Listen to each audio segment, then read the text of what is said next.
बीजान को अगर किसी चीज की जरूरत हो तो मुझे बता देना। पहले आप अपने बेटे को समझाएं कि वो आयला के रास्ते में बार बार आना बंद कर दे। जल्दी भूल गए तुम इसका माजी। आयला अब मेरी बीवी है, उसके खिलाफ एक लफ्ज भी बर्दाश्त नहीं करूंगा। मैं तुम्हें 1000 बार बता चुकी हूँ, मोहब्बत नहीं थी वो।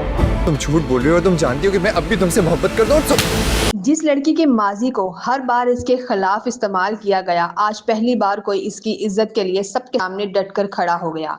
आखिर ऐसा क्या हुआ? घर का माहौल एक बार फिर कशीदा हो जाता है। फारूक सबके सामने आयला को ही तमाम मसाइल की जड़ करार दे देता है और कहता है कि अगर वो यहाँ ना आती तो आज ये हालात कभी पैदा ना होते। लेकिन इस बार ओन खामोश नहीं रहता। वो फौरन अपने मामू को जवाब देते हुए कहता है, आयला अब मेरी बीवी है, मेरी इज्जत है, इसके खिलाफ एक लफ्ज भी बर्दाश्त नहीं करूंगा। फारूक फिर आयला के माजी का जिक्र छेड़ने की कोशिश करता है, मगर ओन पूरी मजबूती से कहता है, मैं इसका माजी नहीं, इसका आज देखता हूँ और आज वो मेरी जिम्मेदारी और मेरी इज्जत है। ओन ये भी वाज़ा कर देता है कि जो कुछ हुआ इसका इल्जाम एक बेगुनाह पर डालना इंसाफ नहीं, असल गलती किसी और की थी। लेकिन आसान रास्ता इख्तियार करते हुए सब आयला को ही कसूरवार बना रहे हैं। ये सब सुनकर आयला की आंखों में सुकून आ जाता है, क्योंकि शायद पहली बार किसी ने बगैर किसी खौफ के इसका साथ दिया है। अब देखना ये होगा कि क्या खानदान ओन की बात मान लेगा या फिर ये इख्तलाफ एक नए तूफान को जन्म देगा। आपके ख्याल में ओन ने सही किया या नहीं? अपनी राय कमेंट में जरूर बताएं।